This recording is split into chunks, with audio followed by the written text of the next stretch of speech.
Yay.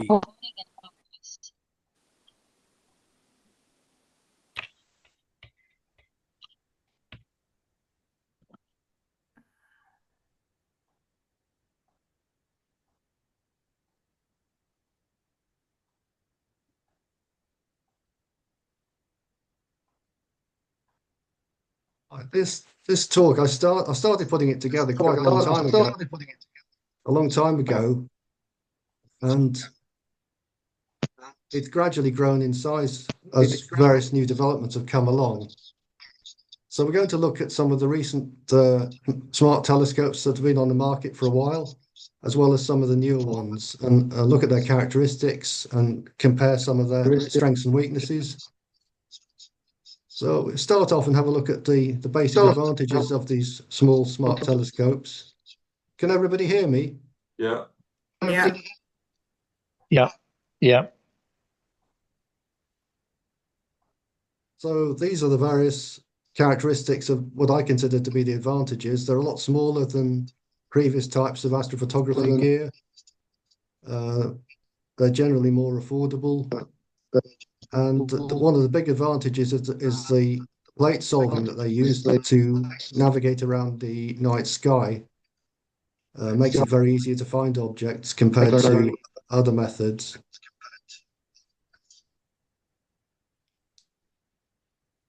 There's all sorts of characteristics that they also have. Some of them can be used in daylight. For some people use them occasionally for natural history photography in daylight. And they can also include time-lapse photography for some models. And one or two of them in daylight can do auto tracking of things like wildlife. It might be a duck swimming across the pond or a goose in a nature reserve or something like that, and can actually track it as it's moving. Am I echoing while I'm talking? Am I echoing? Yes. Julian, other Zoom meetings I've been on, the chairperson asks all the participants to mute themselves. I think that may cure the problem. If everybody could mute themselves apart from Julian. Yes, that might be. Can everybody do that, please, then? Okay, that sounds better to me. Everybody hear me? Yeah.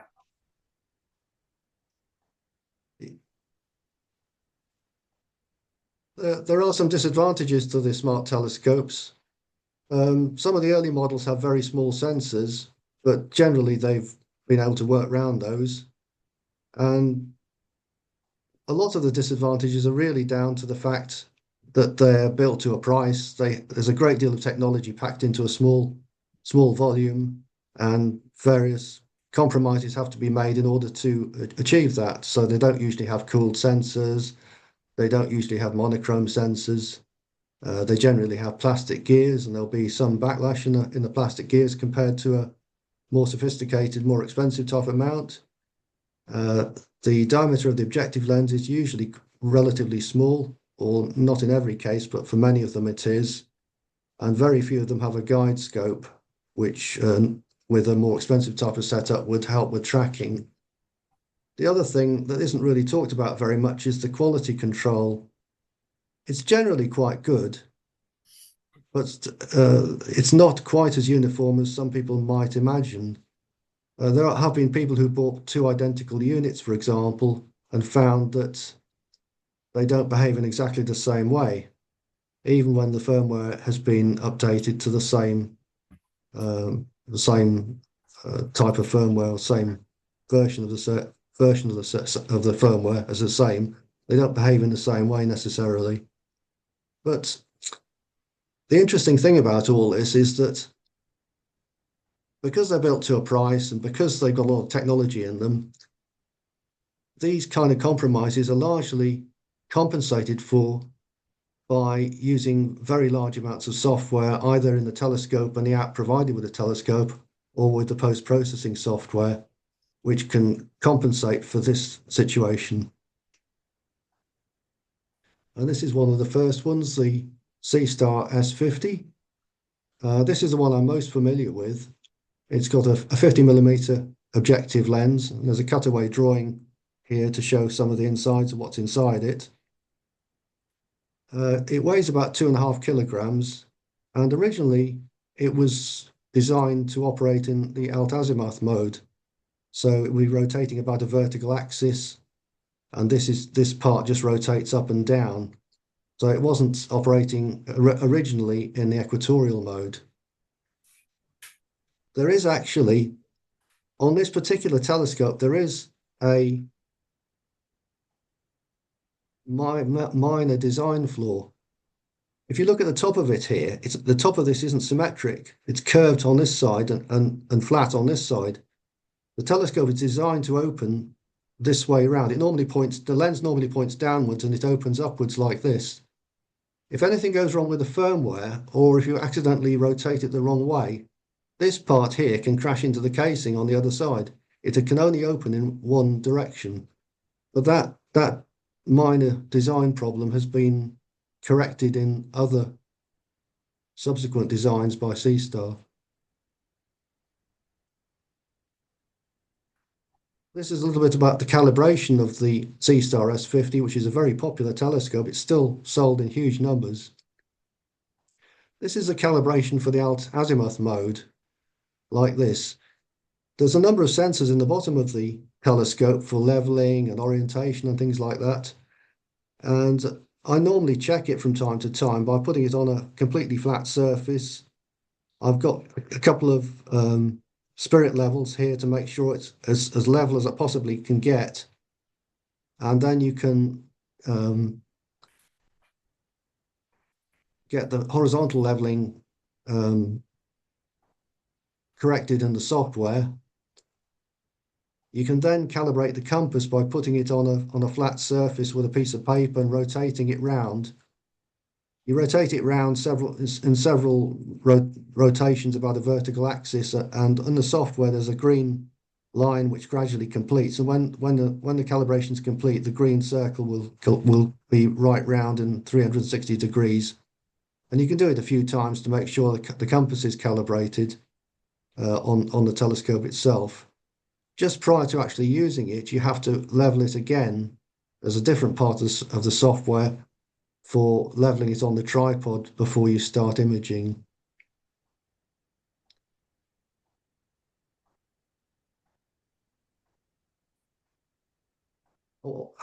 Is everybody familiar with the idea of field rotation? I do have a diagram which we can have a look at the end of this presentation. But if you think about something like the moon, if it's in a crescent phase, if you watch it for long enough from the beginning of the night to the end of the night, the angle of the crescent slowly tips over. It doesn't stay at the same angle relative to the horizon. And that's an example of field rotation. This issue is only an issue for telescopes that use the alt-azimuth mode. It doesn't affect telescopes that use an equatorial mount or an equatorial mode. But the point of this diagram is just to show that if you do use one of these smartscopes in the alt-azimuth mode, which they are capable of doing, the field rotation is much less in an east direction or in a west direction here. In fact, probably this area around here or this area around here can be used as a way of reducing field rotation if you've got a longer type of exposure. If it was like maybe an hour or half an hour or longer than that, you might want to exploit this particular feature if you were using it in alt-azimuth mode.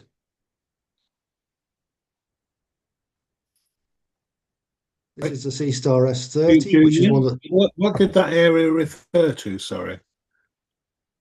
It's just a question of the field rotation, which is inevitable problem with alt-azimuth mounts. Right. Can be reduced if you choose a target that's Right. roughly in a westerly direction or roughly in an easterly direction. Okay, It's a way of right. reducing it. It's a way of reducing it. If you wanted to do that, that would possibly help. Right. But to be honest, a lot of people are using these now in the equatorial mode So if you used in equatorial mode, you wouldn't have to consider this. Right. Thank you. So here we have examples of both here. This is the slightly newer C-Star S30 telescope, and that would be the alt-azimuth mode, and this would be it being used in the equatorial mode. In the equatorial mode, you have to have a wedge here. I think this is probably a Skywatcher wedge, I would imagine here. But there's a number of different wedges on the market.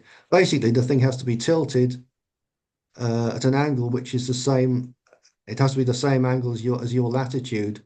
So in this area, just looking on the wall here, it's like it's about 54.4 degrees or something. And it has to be tilted on a wedge like that in order for it to work in equatorial mode. And there's a part of the software for aligning it as accurately as possible towards the pole star to achieve that. Here's a number of the different types of wedges available. The one on the right is a ZWO wedge, which is designed specially for use with C-Star S50s and C-Star S30 telescopes. And the one on the right, Neil Braden kindly lent me the one on the right to have a look at it. And the one on the left is made by a company called Move Shoot Move that makes camera trackers for tracking the night sky with a DSLR type of camera. Both of them achieve the same thing. However, I bought one of the ones on the left-hand side, and I've had the chance to look at the ZWO version of this on the right-hand side. I have to say the ZWO version of this, I think it's better designed. There's a number of features in it that are better than the Move Shoot Move one. The ZWO one can be rotated completely around a vertical axis with no problems. Whereas the Move Shoot Move one is restricted in its movement. And I don't think it's quite as strong as the ZWO version. Julian, Yeah, you know, with the Pro, they've sent me this. that's the same as this, isn't it? Is it? Yeah, it's the same. It's the same as the one that Neil lent me. Yeah, it's a C. This is a C-Star. Oh, it's a Yeah. Zoo one. I And haven't that looks used it.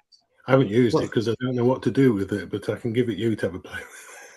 Well, you need to tilt it at the angle that your latitude to the horizon is, and Right. there's a part of the software that enables you to gradually adjust it so it points at the pole star. Right. But having said that, I haven't done that myself, partly because the C-Star S50 is a relatively heavy telescope. I do think these are better suited for the lighter weight S30s, really, and other smaller, lighter telescopes, or like the Dwarf Mini, for example.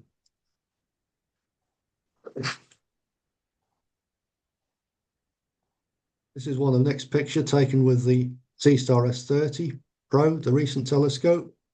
You can see this has got a pretty wide field of view, with Andromeda being a few degrees across, and there's no need for extending the field of view by using the mosaic feature in some of the software.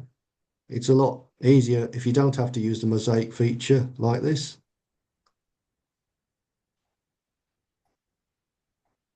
I had a go at analyzing it by uploading this onto the internet,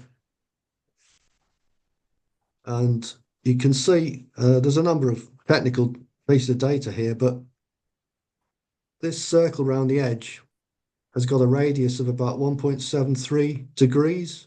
So you can see the field of view right across it is about 3.5 degrees, right across it from there to there, which is quite wide for some of these small smartscopes, really.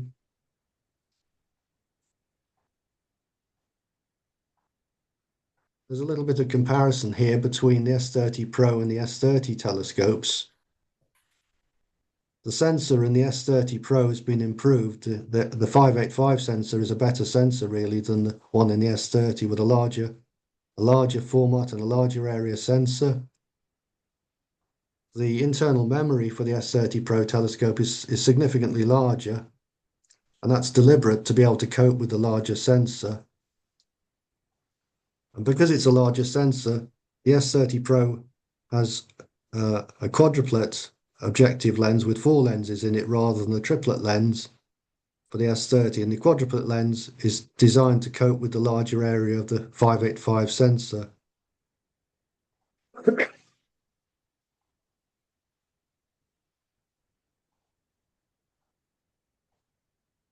This is some of the ideas that were floating around about 3 or 4 months ago about what C-star telescopes might or might not be available. The S50 is the one that we showed at the beginning of this presentation. This one is now rapidly becoming available to purchase, and Nick's got hold of one of these. The S50 Pro is rumored to be a possibility in the future, and some of these I think are just complete wish lists, or possibly not very likely, to be honest. This is another example. This is the Dwarf 3 Smartscope. I think David Howard in our group, he has one of these. He's had one of these for about 1.5 years. This has a 35mm objective lens and various filters in it, including a UV IR cutoff filter and dual band filters, which the dual band filters are used for taking pictures of nebula typically. It's got a very good battery in it, with quite a long battery life. It's reasonably compact, and the weight is relatively low. It's got an unusual design where this part here, this is a very wide field lens used for locating things like the sun or the moon. And this is the main objective lens. So there's no field rotation here because it's always used in equatorial mode, really. And I've got a few examples here of some of the pictures which David Howard from our group has taken. Oh, hang on. Sorry, but just a bit of a comparison here between the Dwarf Mini and the Dwarf 3 telescope. The Dwarf 3 is the one that David Howard I've just been talking about. The Dwarf Mini is a newer telescope, which I believe Ken Marshall has taken some pictures with. And there's some slight differences. The sensors have been changed between these.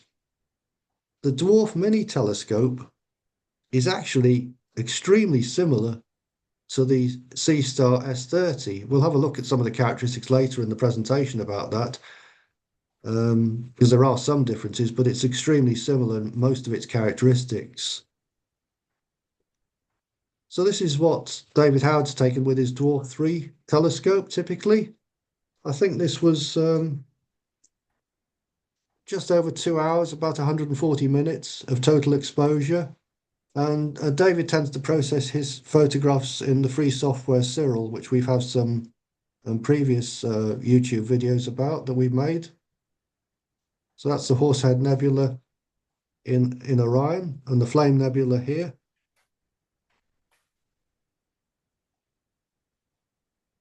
This is the Veil Nebula he's taken in, I think that's in Cygnus the Swan. And it's the remnants of a supernova, which must have occurred somewhere in the middle of here, which was seen by Chinese astronomers about 1,000 years ago. And all these gases have expanded out from the original supernova explosion. Over the last 1,000 years, they've expanded out into this massive shell of gas. And the whole thing is normally referred to as the Veil Nebula. David also managed to take a picture of a solar eclipse. I'm not sure whether that was 2024 or 2025. It was fairly recent, in the last year or so, or the partial solar eclipse. I've got a few photos here. This is the globular cluster in the great globular cluster in Hercules. This is a picture I took with the S50 C-Star telescope. And on this side is an image taken by Neil Braden relatively recently of the same globular cluster, the Hercules globular cluster taken with the S30. Now, the S50 has got a 50mm objective lens, and the S30 has got a 30mm objective lens. So the detail that you can get with the S50 is going to be slightly better, but the S30 sensor is more sensitive in the red end of the spectrum, and I think that's probably why it's coming out a slightly redder color. I've noticed that the S30 takes better pictures of the Horsehead Nebula, for example, than the S50 does really. So that's a slight difference in the types of sensor in these telescopes.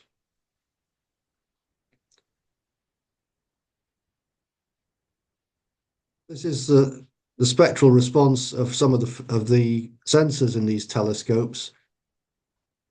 This is a sensor. This one is on the S50 telescope, the 462 sensor, and this sensor here is the one in the Dwarf 3 telescope, and they look very similar. But if you have a look at the top of this, look at the red line here. This red line here is generally a bit higher relative to the other lines than the green and the blue. So I think the 678 sensor is more sensitive at the red end of the spectrum. That you can get technical data charts for all of these sensors and compare them, but they're continually improving the characteristics of these sensors. Now, there is a few other features here that are of interest. One is the resolving power of a telescope generally. There are features called the Dawes limits or the Rayleigh criterion, which are a basic technical and physics-oriented feature of telescopes, whereby you want to know what is the smallest angle that, if you had a double star, what's the smallest angle between them that you could possibly manage to actually see and split them into a double star in order to be able to resolve 2 points of light. So, for example, for the S50 telescope, when you work through the calculations here for blue light, it's 2.3 arc seconds. And for the S30, because it's got a smaller lens in it, it's slightly more than that. It's 3.9 arc seconds. And what this really means is, this figure here really is the smallest amount of detail that you can expect to be able to see with a telescope of an objective lens with a diameter of 50mm. So you can see more detail with the larger diameter lens and slightly less detail with the smaller lens.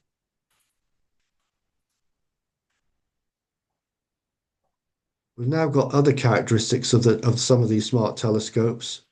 This is a slightly more technical aspect of them, really.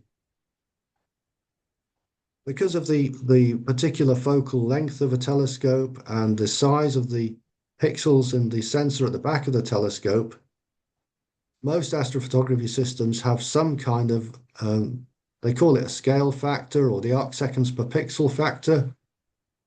And they're a measure of the angle that each pixel can see due to the optical system and the way it's been designed.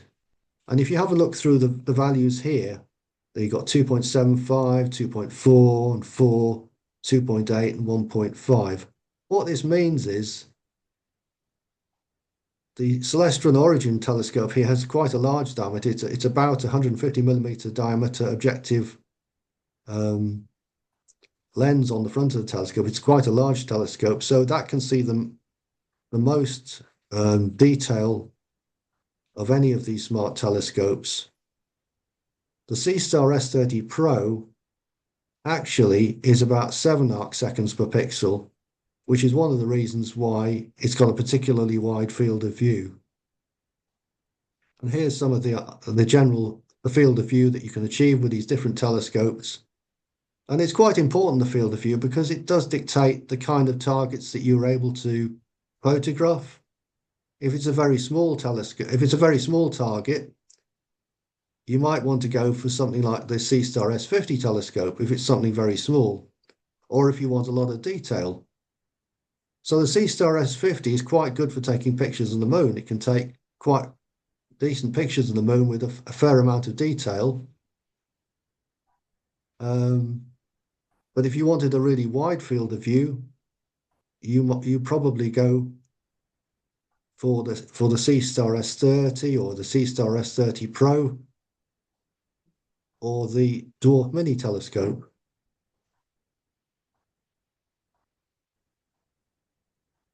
There's a chart here which compares a lot of these characteristics. Although there's a lot of data here, there are some things that we can pull out of it. The C-Star S30 and the Dwarf Mini telescope are very, very similar. If you look at them, they've got the same objective lens, the same focal length, the same sensor, the same memory. But the one really big difference is the Dwarf Mini telescope compared to the C-Star S30 is only about half the weight of the S30. It's a much smaller casing, and they must have economized on the weight fairly substantially to achieve that. The S30 Pro, which I think is on, I don't know whether you can see it, it should be on the right-hand side here, it has the same it has the same sensor in it as another telescope called the Vaonis Vespera 2, which we'll have a look at in a moment. And the sensor in the Dwarf 3 telescope is the same as the Celestial Origin 2 telescope. So there's quite a lot of information here if you're willing to sort of trawl through it and compare all the details of these things. But you can see a lot of them have fairly similar characteristics. They all have a focal ratio of 5 or 4.3, 5. They tend to be in the same area for the design. And that's not really a coincidence. It basically that the design works quite well in that area. This is the Celestial Origin telescope, which is a much larger smart telescope. It uses a 6-inch diameter at the entrance of the telescope here.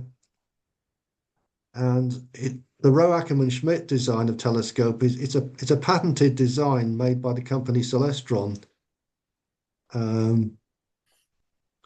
Its main characteristics are it has a very small F number. So a lot of smart telescopes have an F number of about 5, but this has 2.2. And compared to other conventional telescopes, that's a very, very fast telescope. What this means in practice, it can gather the light extremely quickly. And compared to the smaller smart telescopes, it's completely different.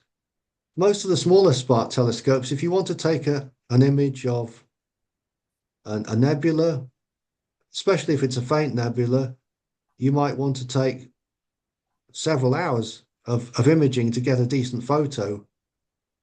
With this telescope, it can take pictures very, very quickly. In fact, it's fairly easy to overload the sensor. If the exposure time is too long, it can overload the sensor pretty quickly. But it can take some excellent photographs. It can also have an accessory, which is an autoguider, which is very unusual for smart telescopes. And that can improve the guiding accuracy when taking photographs of the night sky.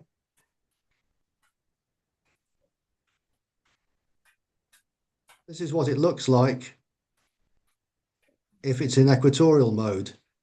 And this here, you remember I showed some of the wedges for the smaller smart telescopes at the beginning of the presentation. This is the same thing here. This is an absolutely massive wedge here to cope with the weight of this thing, which weighs about 22 kilograms in total. So it needs a really strong wedge to hold it in place. This gadget here at the top is the autoguider. And the rest of it is like a massively scaled up version of the other smart telescopes we looked at. Although it does have a very complicated optical design. At the back of the telescope, there's a spherical mirror. And at the front of the telescope, there's a specially shaped glass compensating plate. And in the middle of the compensating plate, there's a circular area where there are three lenses mounted, and the light comes in from this side. It goes to the back of the telescope, bounces off the mirror, and then it goes through the lenses at the front of the telescope, and the sensor is actually mounted in the middle of the front of the corrector plate at the front of the telescope. So it's quite a complicated arrangement like this. As you can imagine, something like this is not a cheap scope. There's some pictures taken with a Celestial Origin telescope. This of the Orion Nebula. It's actually quite a difficult thing to photograph because this area here is normally very, very bright, and the rest of it is very faint. So it's difficult to get a decent exposure without this becoming quite heavily exposed, while being able to see the fainter regions around here. So that's the Orion Nebula. And this is another picture taken with a Celestial Origin, the Eagle Nebula, which is I think that's similar to a very famous NASA photograph of the Pillars of Creation. That's wonderful. This is another of the smaller smart telescopes, the Vaonis Vespra. This is made by a French company. I think they're based in the south of France somewhere. And it's got 4 lenses at the front. It's got a 50mm diameter lens at the front.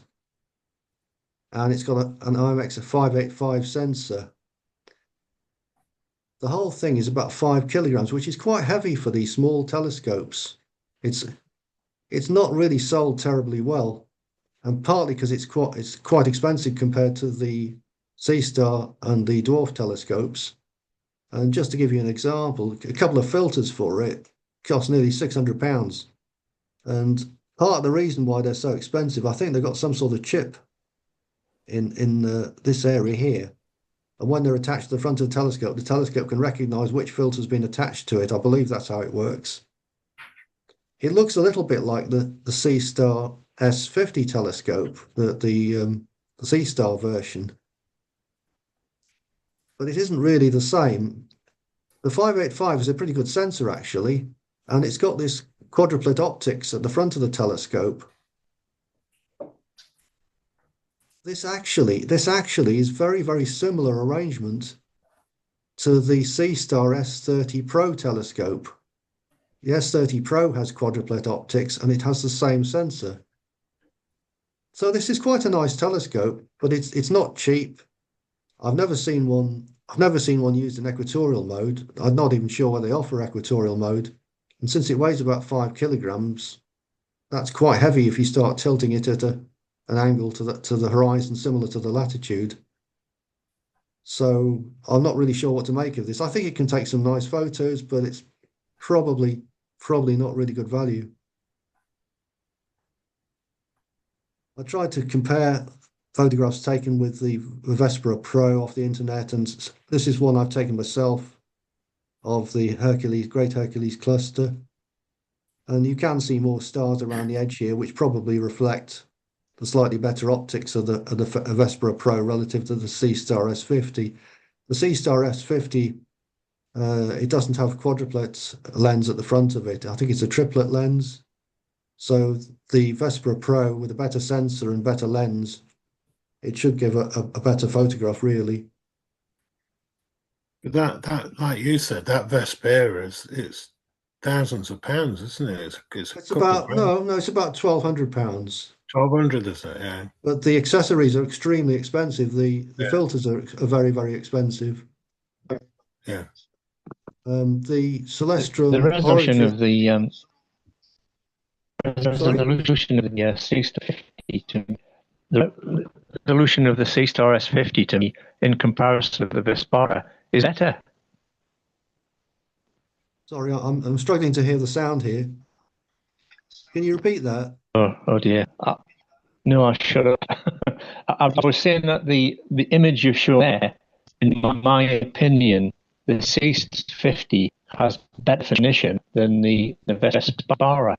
Oh, right. That's I probably not represented it as well as I could do. I tried to compare them, but you can see that's a little bit smaller than the picture here if you look at it carefully. I can see what you're saying. I mean, But there's stars. Yeah. Yeah, it's probably not a very good test, to be honest.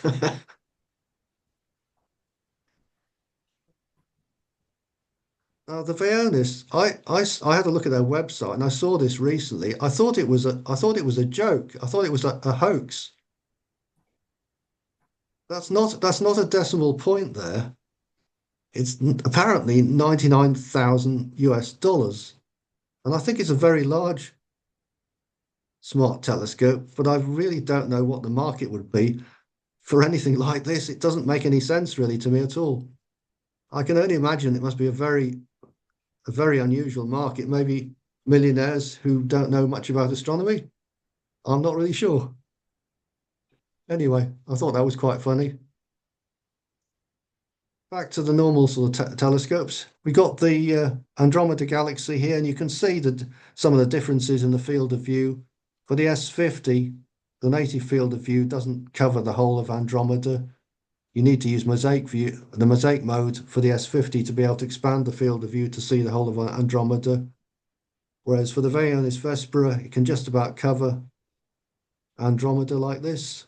And the Dwarf 3 has got a slightly larger field of view and can cover Andromeda completely. Of course, if you do have a larger field of view, there is the potential problem with satellite tracks, because the larger the field of view, from a probabilistic point of view, it's more likely that satellite tracks will cross the field of view. There's some pictures I've taken with the S50 telescope. This picture has been taken of the moon with using a video of about a minute, which has then been stacked in the software provided with the telescope to produce this image of the moon here. And this is just a cropped part of this crater area here, the Theophilus crater system, this is called. And you can see the craters here, and there's a cliff along the edge of the moon here, or an escarpment, I should say. This is a picture taken, I think, in 2024 by Nick of this particular comet with a C-star S50. Came out quite nicely. And this is a picture I took with my S50 telescope of the Dumbbell Nebula, which is in Vulpecula the Fox, which is near one end of the Cygnus constellation, not very far from the famous star Alberio. I thought this came out rather nicely. So these are the gases from a star near the end of its life. So that's a planetary nebula. That's what they call it. Finally, we have a look. This is a graph taken from a financial forecast by the bank Goldman Sachs about the potential growth of low Earth orbit satellites. These are the kind of satellites launched by Elon Musk to provide broadband internet worldwide. And 2026 is down here. And you can see that although the growth forecasts vary a lot, the projected growth is likely to be quite large. And it looks to me as if it's going to become increasingly important to be able to remove satellite tracks which cross with a 10-second exposure with a smart telescope.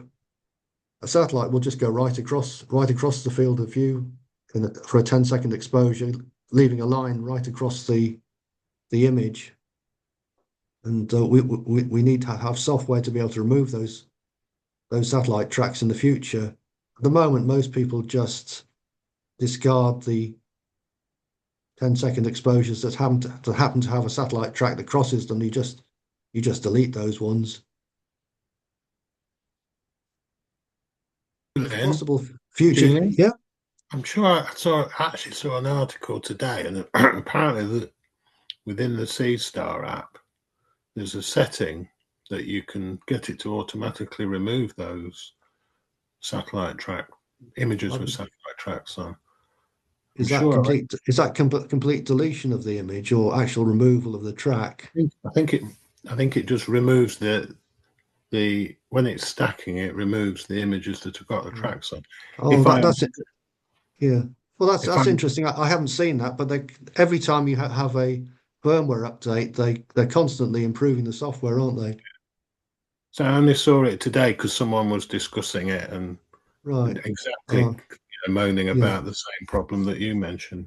I think it's going to become increasingly an issue. It's hard to say exactly how this is going to pan out because some of the satellites launched by Elon Musk, because there's been a bit of an outcry about all this, there have been efforts to reduce the brightness or the apparent brightness of the satellites as seen from Earth.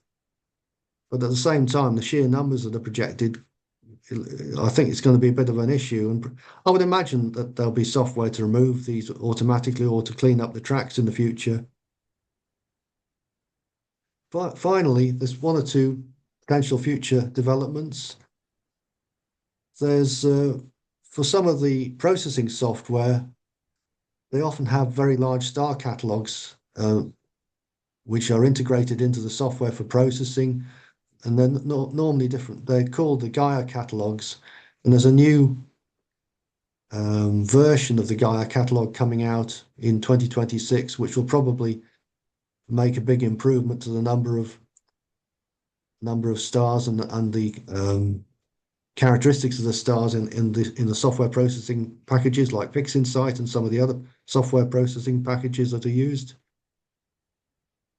There may be the possibility of using multiple smart telescopes and grouping them together to take a better picture of the same object at the same time.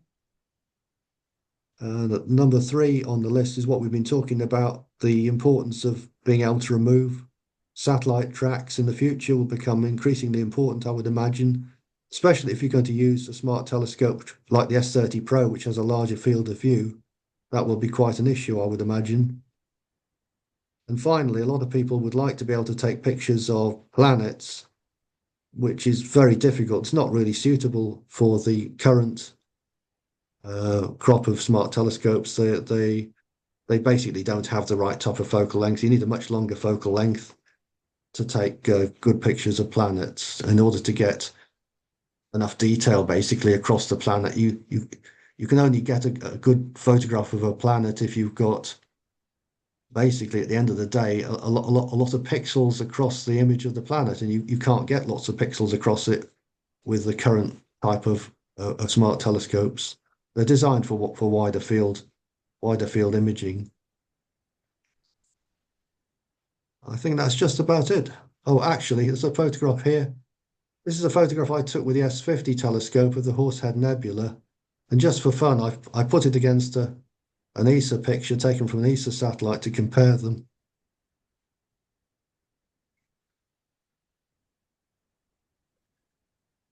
It's not bad, is it, when you think of what the price is for these devices, what they can actually achieve. Oh, yes, it's amazing what they can do for the price. Yes, and the fact that you don't anybody can use them. They're dead easy. I mean, I'm not an expert with telescopes by any stretch of the imagination. And the fact that I can just plonk it down, tell it to go and look for something, go inside, and it does it. They're excellent for that. Yes. Yeah. And I managed to take a lot of photographs with them, some better than others, but it's very interesting what you can manage to take with them. Yeah. I think I'll just stop the recording now.